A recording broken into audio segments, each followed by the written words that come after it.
आप सभी को मेरा नमस्कार। यह उपन्यास आपके नेट सेट के लिए बहुत ही उपयोगी है, तो चलिए हम इसे प्रारंभ करते हैं।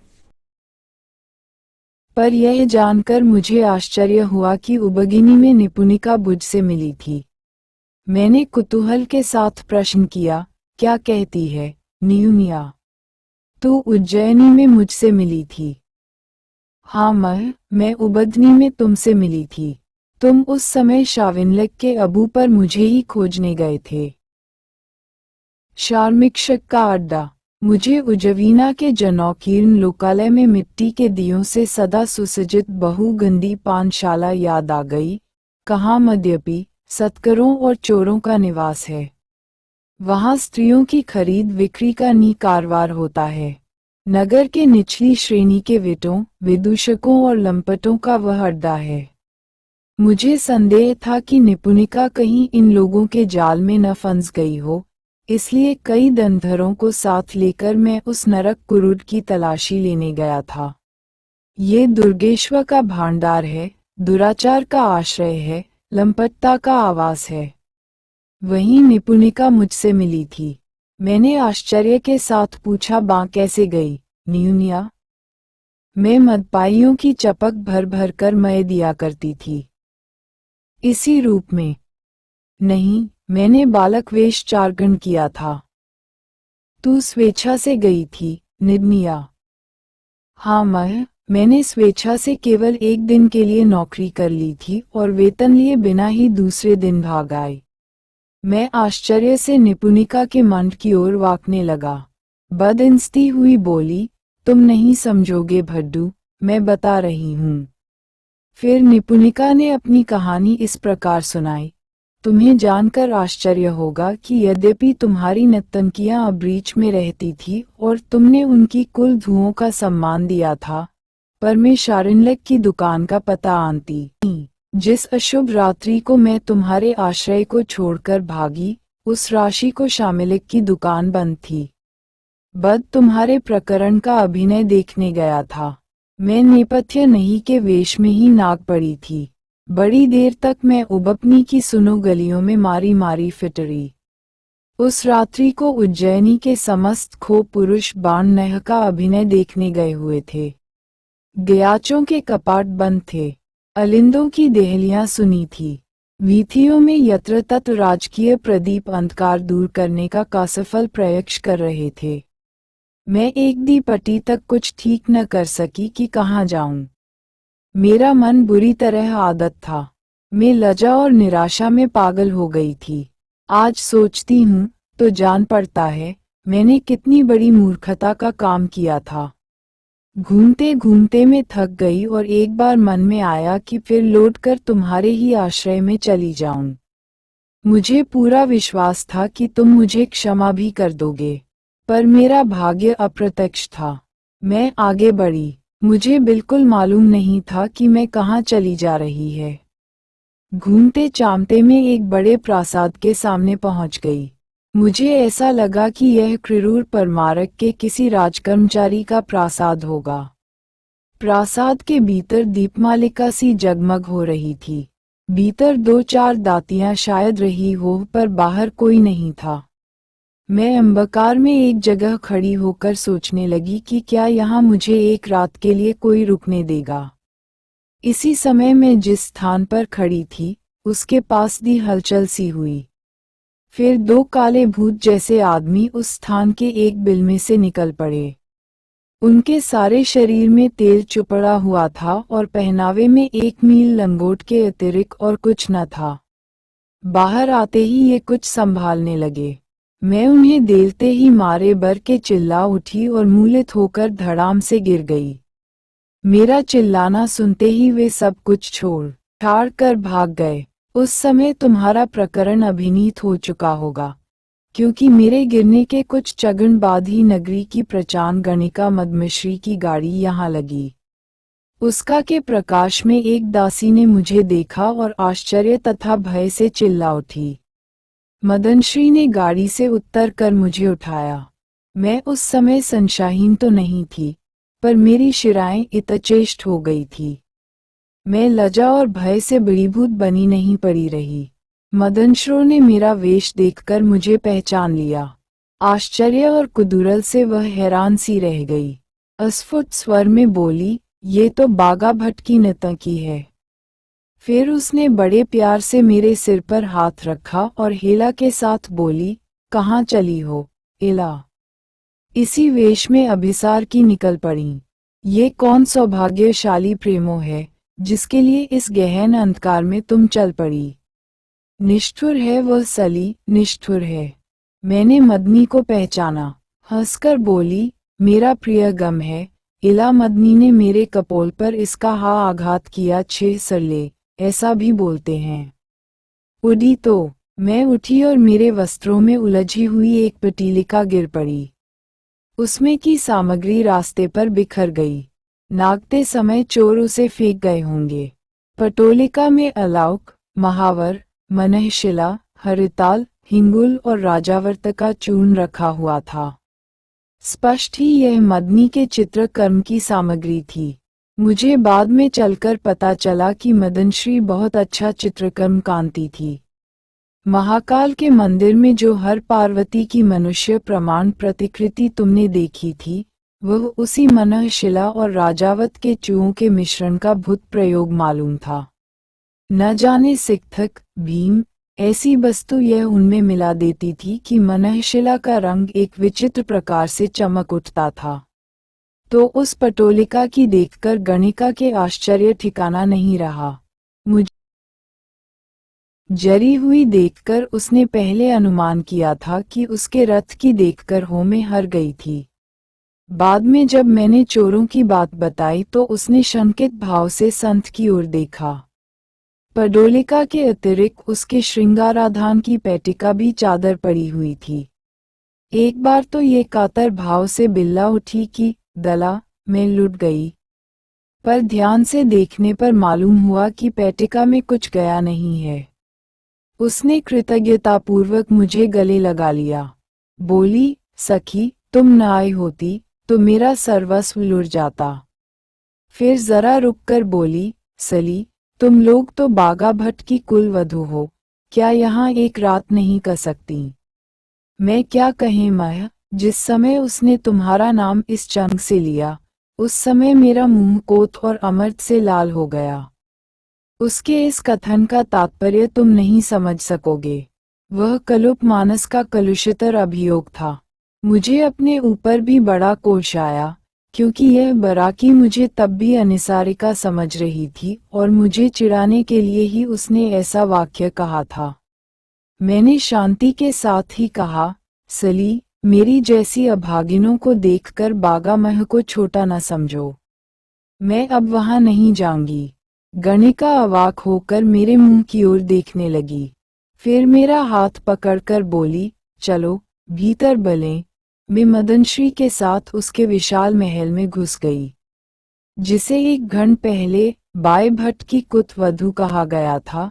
उसे गणिका के घर में प्रवेश करने के पहले भर जाना चाहिए था।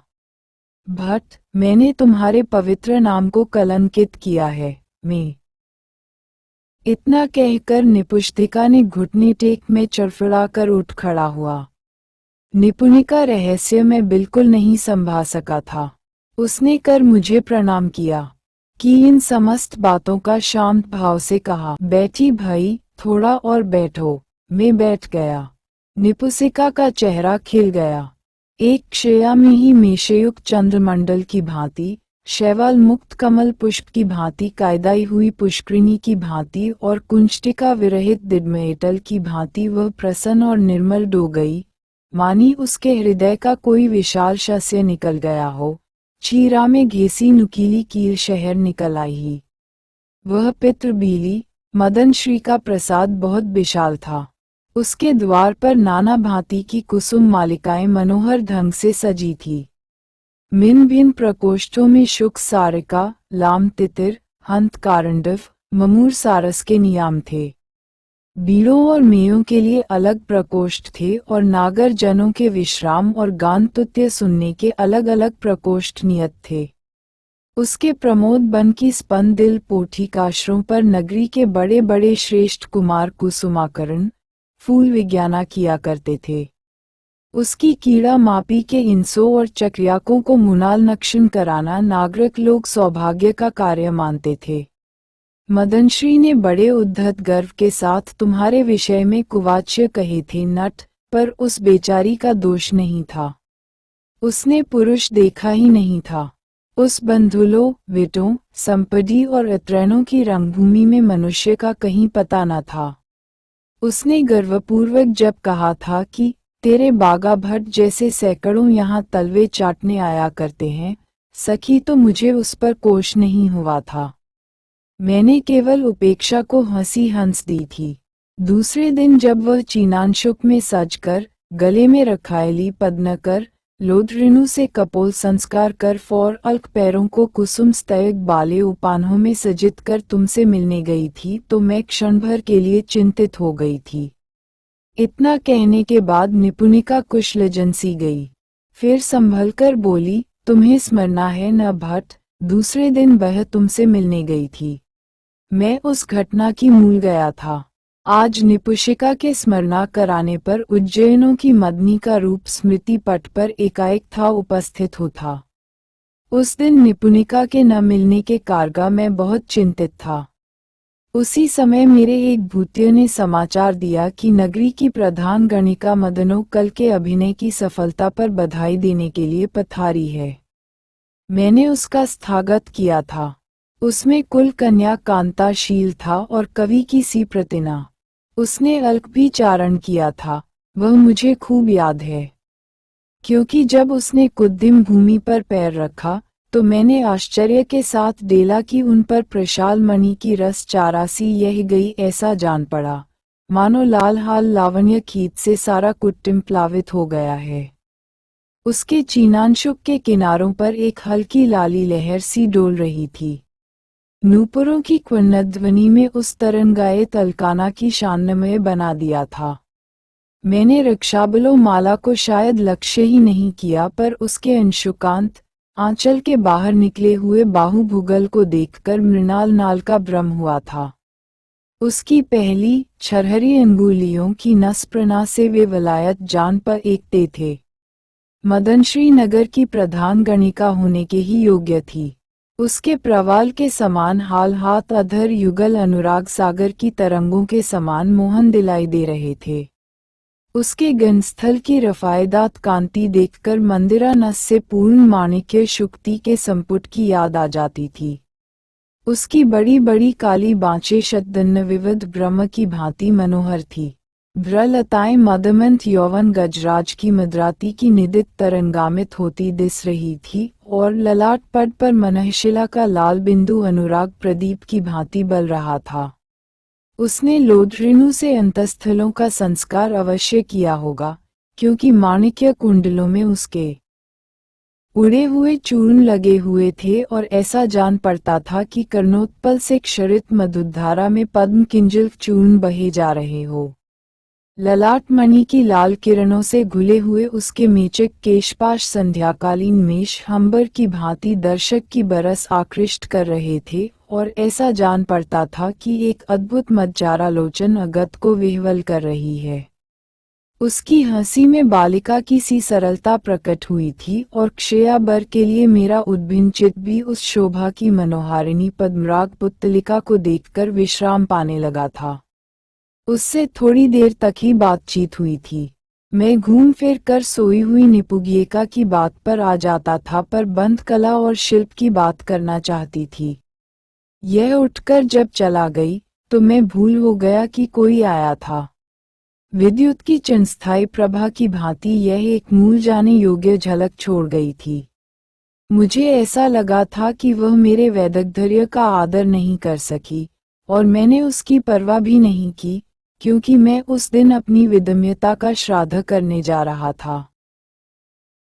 निपुगिका ने कहा, माया, वह लौटकर आए, तो उसका चेहरा उतर गया था। उसने जीवन में पहली बार ऐसा पुरुष देखा था, कोई श्री का सम्मान ती करता है पर तलवा नहीं चाटता। उसने सूली हंसी के साथ कहा, पाए भट्ट आदमी नहीं है, इला। मैंने गर्वपूर्वक उत्तर दिया, बड़ देवरता है, सलीमह, मैंने तुम्हारा नाम कलंकित किया था पर तुमने मेरा नाम रख लिया। मैं उसके सामने गर्व से सिर ऊंचा करके चलने लगी। मैंने उस श्रभागी रात के समस्त चोग को भी दिया। मैं उसी दिन से अपने को हाड़ मांस की गठरी से अधिक समझने लगी। तुमने मुझे मुक्ति दी है, माया। मैं आश्चर्य के साथ निपुणिका की बात सुन रहा था। अब मेरे लिप पैर रखना असंभव हो गया। बोला, मैं देवता हूँ ये जानने कि इस समय मुझे क्या आवश्यकता है, न्यूनिया। असली बात यताना, इतनी बड़ी कहानी का आज क्या प्रयोजन है? न्यूनिका ने आहत भाव से कहा, तुम्हारे लिए कोई मूल्य नहीं है इस कहानी का, पर मेरा तो यही सर्वस्व है। गले तक पाप पंख में डूबी हुई न्यूनिया के पास और चन है ही क्या, माया। मैंने स्नेह के साथ कहा, ना न्यूनिया, मूल्य तो मेरे लिए पर्याप्त है। तेरे सारे जीवन की कहानी मैं सुनना चाहता हूँ। तूने मुझ में जो कुछ देखा है, मैं स्वयं न देख सका हूँ और न समझ पाया हूँ। मूल्य क्यों नहीं है, पर प्रयोजन तो बता। पर निपुसिका का सब कुछ कह जाना चाहती थी। उसे रोकना ठोक नहीं था, क्योंकि ऐसा करने से उसके दुशी निच की ठेस लगती। एक बार उसको ठेस लगाकर मैं जिस प्रकार चिंतित और उद्यम हो गया था, उसकी पुनरावृत्ति अब अतंभत्र थी। वह कहने लगी और मैं सावधान होकर सुनता रहा। निपुणिका हरा संभल कर मुस्कराती हुई बोली, तुम विश्वास नहीं कर सकोगे, मदनश्री बुरी तरह पराजित हुई थी। इतना कहने के बाद निपुसिका की आंखें झुक गई और वह रुक एक कर हंसती हुई बोली, बताऊं, मैं एक विनमदनी के प्रमोदवन में मैं घूम रही थी। प्रमोदवन के पूर्वी सिरे पर अशोक और बकुल वृद्धों के बीच माधवी लता का मंडप था। उसके चारों ओर कुरक का बेड़ा दिया हुआ था। उसी एकांत कुंज में मैंने आश्चर्य के साथ देखा कि उज्जयिनी की प्रधान गणिका एकाम्र से चित्र बना रही है। अनाड़ी भी समझ सकता था, उसका हृदय गंभीर अनुराग से उष्क्षिप्त था, दुकूल विश्वस्त भाव से एक ओर पड़ा हुआ था, कन्युकबंध शिथिल ही गए थे, नमन पाक्ष्म स्थिर और चिंतामन थे, अंगुलियां सफाई से घूम रही थीं और प्रणाल मणि के समान ताल ओठों पर मनहशिला और लाजाउत के रंग लगे हुए थे। उस वनस्थली शांत थी, वृक्षों पर पक्षी विराव एकदम नहीं था, लतानों के किसलय तक मानो संभ्रम के कारण स्तंभ थे। मैं दवे पांच उसके पीछे जाकर लड़ी हो गई और सांस रोककर उसका नैपुण्य देखने लगी। उसने चित्र का ध्याय समस्त अंग नील प्रावरण से टैंकरला था। केवल पैरों की अंगुलियां यात्री थी। ये बड़े पक्ष से उस पर रंग चढ़ा रही थी। चित्र समाप्त होने के बाद उसने बड़ी सुकुमार भंगी से नूल प्रावरण को हटाया। मैं आश्चर्य से स्तब्ध रह गई। मठ भर तुम्हारा ही चित्र था। मैंने हुनकर कहा, न्यूनिया, चही महेश के पुजारी के बाद उपहास करने योग्य व्यक्ति तुझे नहीं मिला था। अब मैं मिल गया हूँ। मिथेनिया ने सिर ऊपर उठाया। ये हंस रही थी। उसको चालें बार बार नीचे कुक जाती थी और यह 4 बार ऊपर उठाना चाहती थी। हंसी की शुचिता उन्हें ऊपर ले जाती थी और सरसता नीचे कुका देता थी। जरा कंथियों से स्थिर भाव से देखती हुई गोली, लेकिन वास्तविक बात तो अभी मैंने बताई ही नहीं। यह अब की पार खालें झुकाकर देर तक हंसता रही। फिर संभल कर बोली, माँ, उसकी इथेलियों में पसीना का गया था और चित्र पर एक आध बंद आंध भी गिरे थे। ये बनाई हुई बात थी। निपुणिका की आंख ही इसका प्रमाण थी। मैंने कहा, सात्विक भाव के स्वेद बिंदु है। अथ निपुषिका जोर से हंस पड़ी। उसकी औले ऊपर नहीं उठी और पांचल मह पर चला गया। थोड़ी देर के बाद निपुणिका ने कहा, मैंने पीछे से सीसकार किया। गणिका मुझे देखकर लजा गई। उसका शक्तिमूल बहुत सुंदर था। भट तुम देखते तो कविता लिख देते। मैंने हंसकर पूछा, किस बदमागी का चित्र बना रही है? हला लंबा और अनुराग मणिका की मूक नहीं बनाते, और भी प्रगल्भ बना देते हैं। हंसती हुई बोली, तेरे देवता का। और चित्रफलक मुझे दे दिया। मैं दूसरे ही दिन उसे पूरा कर भाग खड़ी हुई थी। मैं फिर थोड़ा रुककर निपुयिका बोली, मैं बहुत दिन नहीं जीऊंगी भट्ट, थोड़े दिनों की अतिथि हूँ। मेरा एक अनुरोध तुम्हें रखना होगा। निपुणिका की इस कहानी का यह उपसंहार सुनकर मैं सिहर गया। बोला, दृढ़ निजनिया, ऐसा भी बोलते हैं। किंतु वह सुनने की प्रस्तुत नहीं थी। बोली, भागते समय मैंने बातक वेश धारण कर लिया था। तुम्हारे आवास पर गई तो पता लगा कि तुम मुझे खोजने कड़ी गए हो।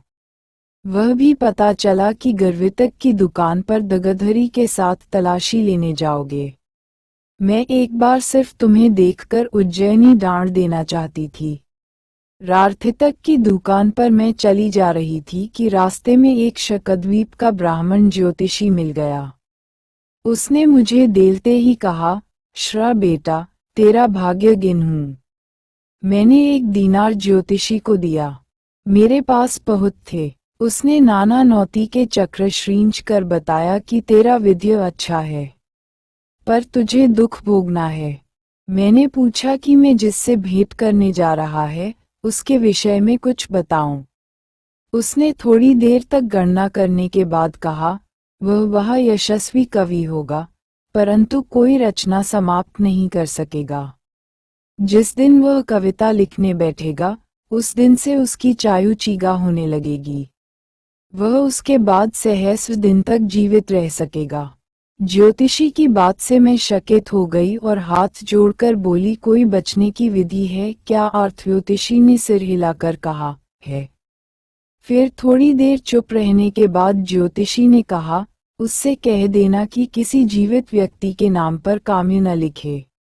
मैंने ये सुनकर तत्काल शाथिलक की दुकान का रास्ता लिया। सौभाग्य से यह उस समय प्रसन्न था और चपक भरने के काम में मुझे नियुक्त कर लिया। तुम धनधरों के साथ आए और मैंने तुम्हें भी भर कर देखा। तुमने घृणा के कारण मेरी ओर ताका भी नहीं। नगर प्रतिहार जरा देर बाद आए थे और उनसे तुम कह रहे थे कि अपना लिखा इच्छा प्रकरण तुमने सीमा में फेंक दिया है, और जब तक न्यूसिका नहीं मिल जाती तब तक न तुम नाटक लिखोगे न खेलोगे। मैं सुन आश्वस्त हो गई और नहीं मिलने का संकल्प लेकर भाग आई। आज भट्टिनी बारे में तुमने जब कविता लिखने की बात कही तो मेरा चित्त कांप उड़ा। मैं यही कहने आई हूँ मैं कि तुम बहिनी के या किसी अन्य जीवित व्यक्ति के विषय में कविता मत लिलो। मेरा अनुरोध रख लो। मैं अकिचन गरीब केवल प्रार्थना कर सकती है। निपुणिका ने जानुपात पूर्वक प्रणाम किया। मैंने उसे आश्वासन देते हुए कहा, मैं तेरा अनुरोध पालन करूंगा नियुनिशा, पर मैं ज्योतिषी की बात पर विश्वास नहीं करता। नियुनिया आंख फाड़कर मेरी ओर देखने लगी। ज्योतिषी की बात पर विश्वास न करना उसकी समझ में आने लायक बात नहीं थी। मैंने कुछ अधिक नहीं कहा, केवल आकाश की ओर देखकर एक दीर्घ निश्वास लिया। मैं जानता हूँ कि इधर हाथ ही में बनन लोगों ने जिस होरा शास्त्र और प्रश्न शाख नामक ज्योतिष विद्या का प्रचार इस देश में किया है, वह मावनी पुराण गाथा के आधार पर रचा हुआ एक अटकल पक्ष विधान है।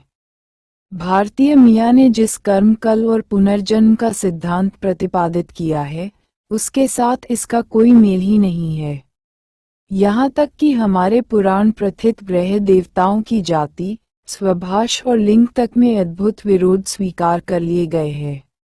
हमारे पुराण प्रसिद्ध शुक और चंद्रमा इस ज्योतिष में भी बद मान लिए गए हैं, क्योंकि यवन नगाथाओं की बीनस और डिएना देवियां हैं और वे ही इन ग्रहों की अधिष्ठात्री देवी मान ली गई है। ग्रह मैत्री का तो अद्भुत विधान है। आर्य पुराण ग्रंथों से इस मैत्री यश्च का कोई समर्थन नहीं होता। इस विद्या ने देश के अशिक्षित जन समूह को खूब प्रभाषित किया है और धीरे धीरे यह विद्या कुसंस्कार के रूप में राजाओं और पंडितों में फैलती जाती है। सबसे आश्चर्य तो ये है कि भगवान बुद्ध के प्रवर्तित सौगत मार्ग में भी इसका प्राधान्य स्थापित हो गया है। मैं इसका रहस्य जानता हूँ। परंतु न्यूनिया नहीं जानती। तो भी उसको आश्वस्त करने के लिए मैंने प्रतिज्ञा की कि किसी जीवित व्यक्ति के विषय में कविता लिखने में संकोच करूंगा। अंत तक मेरी प्रतिज्ञा निभ नहीं सकी, पर जिस दिन वह टूटी उस दिन निपुणिका इमें छोड़कर लोकांतर को प्रस्थान कर चुकी थी। हम दोनों थोड़ी देर तक चुप बैठे रहे।